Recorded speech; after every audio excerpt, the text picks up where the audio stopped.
Good afternoon. My name is Andrew Hines. Today is March 26, 2014.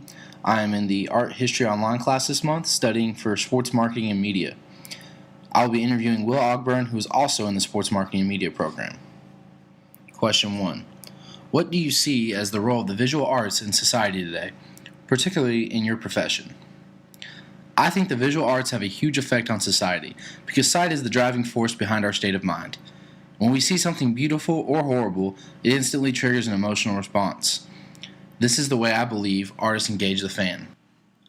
New communications and media technologies make imagery almost instantly available. Do you believe that this is having a positive or negative influence on your field or industry? Provide example. I would say that the speed at which media can be created and accessed is a huge asset for my profession. Years ago, broadcasters had to toil away in obscurity before having their chance to prove that they could create their own media. This new technology allows for young broadcasters like myself to get their work seen by the leaders in the sports industry, as long as I correctly position myself. The example I find most intriguing as of late is memes. These are essentially images that have captions. Most are made to be humorous and are not to be taken with seriousness. However, you will find major programming networks like ESPN use them in their segments. What popular images do you see that are frequently repeated throughout your industry?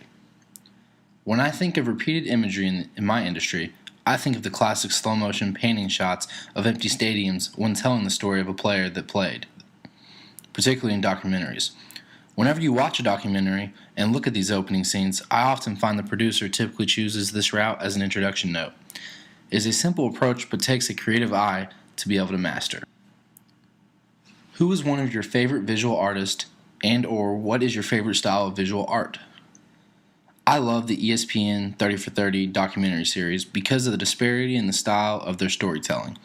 While there isn't one specific person that I would say is better than all the others in the business, I love picking apart what I like and don't like about each documentary in the series.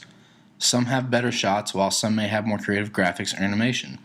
It's crazy to see how much variation people can style with the same medium. How has your knowledge of famous artworks influenced your creative process? Now that I have started to shift to documentaries altogether, I believe the gold standard for sports documentary makers is Hoop Dreams. Their approach through pure shots and narration paired with tone-setting music is really something I admire. To tie it all together, I can see what new technology is capable of through new editing software, cameras, and graphics, but when you really sit back and behold a work of art like Hoop Dreams, it hits you differently. To know that they didn't have access to majority of the technology that we now have today, yet their story remains so pure and real because the narrative is inspiring. I find it amazing that they were able to still capture such raw material. It sets a standard that I try to match every time I start putting together a story. This has been Andrew Hines interviewing Will Ogburn. Thank you for listening today and have a great rest of your day.